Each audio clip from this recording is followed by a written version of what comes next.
Welcome to 10 Minutes with Tony Scott. I really appreciate you tuning into today's show. Today's show is brought to you by Gentry Academy. Gentry is a high-end private school located in Blaine. Gentry is dedicated to education, leadership, and hockey. Today we will have Jen Kurth from Gentry in studio to talk about the academic side of the school. Jen is also a hockey mom, so we will get her take on this week's Big Pumpkin in Moorhead. Before we bring her into the mix, let's catch up on this weekend's action all over Minnesota, Colorado, and Tier 1. In Minnesota, hockey kicked off the season with Bantams and Pee Wee AA action. Both of our preseason number 1 teams did really well. Osseo Maple Grove beat number 3 Eden Prairie 8-2 on Saturday in Pee Wees, and Top Break Tonka beat number 2 Cloquet 4-1. Those two teams are both so deep with talent. What makes them so good is the number of elite players they have and how well they play together as a team. In Colorado, the top scored A team so far is the Littleton Hawks. They're 3-0, and their top scorers Tanner Grazier, Peyton Nelson, and Ben Rakowski all have 9 points in 3 games so far for the Hawks. On the Tier 1 front, huge shout out to 2 teams at the U14 level. First, Minnesota's team, Shattuck St. Mary's, they won the STX shootout at Notre Dame. They went 4-0-1 over the weekend, beating Burnaby 2-1 in the finals. And what about Team Illinois, a virtual unknown at this level, came to South Bend and went 3-0-2, including a tie with number 1 Shattuck, and wins over number 2 Mid-Fairfield and number 4 the New Jersey Colonials. Talk about a great weekend. Now, with no further intro, let's bring in the brains behind Gentry Academy, Jen Kurth. Jen, great to have you back with us this week and from last year as well. Yeah, thanks for having me.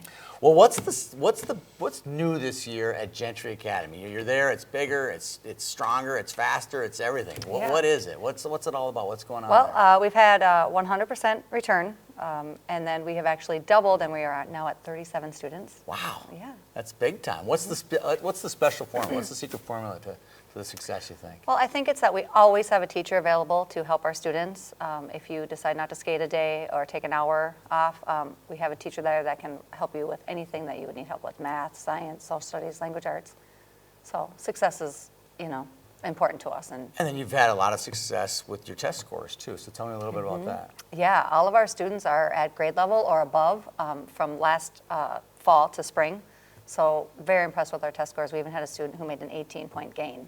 Oh, really? In math. That's impressive. Let's talk a little bit about some of the creative ways that you guys are educating your students. For instance, on Friday, the kids will be doing a Halloween crime scene where they will be, it's like a whodunit. They have to figure out who committed the crime, what happened, by using the scientific process. So that's one of the fun things. And then we also do an NHL draft where the kids have to draft. You guys did that last year. Yep. They have to draft a team and then manage a checkbook and keep everything in line, make sure they don't go over budget. So that was pretty stressful for the kids, like trying to keep that budget and get the next guy they want. Yeah, I can only imagine the stress of who gets Ovechkin and Sidney Crosby and all those kids as well. Yep. And then we also did Teach with the tournaments in the spring. We did the best invention. And what was the best invention last year? The can opener. That was the best presentation. Yes. Definitely not the best. Yeah. The best invention. Not that it's a bad invention, Right. but I think... Probably not the most important. So what were some of the other inventions that they worked on? An escalator, a toaster, TV, radio. So there were some definite, more important inventions that have come around. All right, let's talk about the kids that you work with every day, okay? I got to think that you had a lot of real competitive kids on the ice. I'm guessing that translates to you in the classroom as well. Kids are probably pretty stoked when they get in the classroom to learn as well. Yeah, and it's really good because they are competitive, so they always trying their best. They always want to beat somebody, on a test or do better than them. And so it's a really nice atmosphere because everybody really tries. Well, I've been there. It is a great atmosphere. I appreciate you coming in. You're going to join me a little bit later in the show, and we're going to make our preview and our predictions for the Pumpkins. So look forward to having you. Great, thanks. Okay, let's get back to some more hockey talk. Congrats to Todd Snell, who won the Tommy Chicago's gift card and the Game On t-shirt last week. Todd knew that Aaron Broughton, Neil Broughton, and Brian Butsy Erickson teamed to make the greatest single offensive line in high school hockey history. All 3 went on to play for the Gophers and in the NHL. A pretty crazy feat considering Roseau's population at the time was 2,400 people. 3 players, basically the same age, in one pocket of the world from one town, make it to the NHL. Think about that.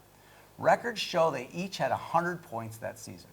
This week, the winner gets a $25 gift card to Tommy's. My recommendation is the deep dish pizza.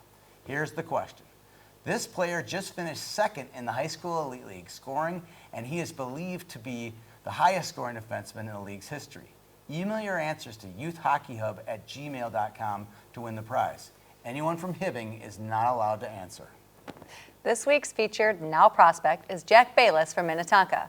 Last weekend, he had 6 points on 4 goals and 2 assists. Bayless is fast as a cat and has a great hockey IQ. Last Sunday, he scored shorthanded against Cloquet, down 2 men. Now, Tony, let's talk the Big Pumpkin. All right, let's roll up our sleeves. You'll be up here this weekend. I'm going to make my prediction now that Osseo Maple Grove will win the Big Pumpkin, and they'll probably beat Edina. They're the second best team. You're an Elk River mom. What are your prospects for our sleepers this year? Well, obviously, I'm going with Elk River. That is my first choice. Yep. I think they can do it. They will. They'll be a very strong team. Yep. We also have, at Gentry, we have 4 kids representing at Blaine. Okay. 3 kids representing at Stillwater, 1 from Edina, 1 from Prior Lake, and 1 from Elk River. Yeah, so you'll be cheering for not just the Elks, but you'll be cheering for even Edina this weekend. Yep. All right, Even Edina. You got a chance to see Osseo Maple Grove. They're a strong team. They are. What was so impressive about them that you saw that weekend when you saw them? Well, they're good, they're skilled, they know how to pass, they play well together.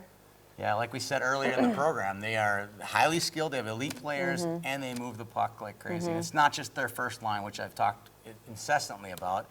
They have a 3-line brigade, they have good goaltending, it should be a good team to watch. I think Edina is another one of those teams that's really strong as well. Yep. I'm going my sleeper as East Grand Forks, or maybe it's the old heartstrings because it's a small team from a small town. East Grand Forks, they have Landon Parker, who's, you could argue is the best Pee-wee in the state. We saw him in the Pee-wee Challenge. He was lights out that weekend. I'm going with them as my sleeper. They would face Osseo Maple Grove on Saturday morning in the quarterfinals. That would be a great game, a treat to watch. Don't count out the other teams that have to play them, not counting out Elk River. That's why we line up and play the games. Yep. All right, let's do our thumbs ups. I'm going to let you go first. We're going to do a thumbs up to close out the show. My thumbs up is to all the hockey moms out there getting ready for the tournament this weekend. There's a lot of packing, a lot of driving, a lot of things to do to get ready. The unsung heroes. The dads do all the glass pounding and the moms do all the getting ready. They do a little screaming too. I saw you guys from Elk River last year dancing around and having a good time during the game. Got to keep it fun. I'm going thumbs up to my compadres up in Moorhead who helped put on this event. You got Jeremy Gregoire, the director of hockey, the executive director, Rob Grammer, the tournament director, Corey DeLome. Huge shout out to those guys. And you can't forget the patriarch of Moorhead hockey, that's Dennis Bushy. He'll be there probably serving up some potatoes and doing some chuck of potato. They don't have pucks up there. It should be a fun weekend. Yeah. Thanks for joining me this week. Jen, it was fun having you. You did a great job on the teleprompter. We'll have fun. It's going to be a fun weekend. We'll see everybody up in Moorhead for the Big Pumpkin.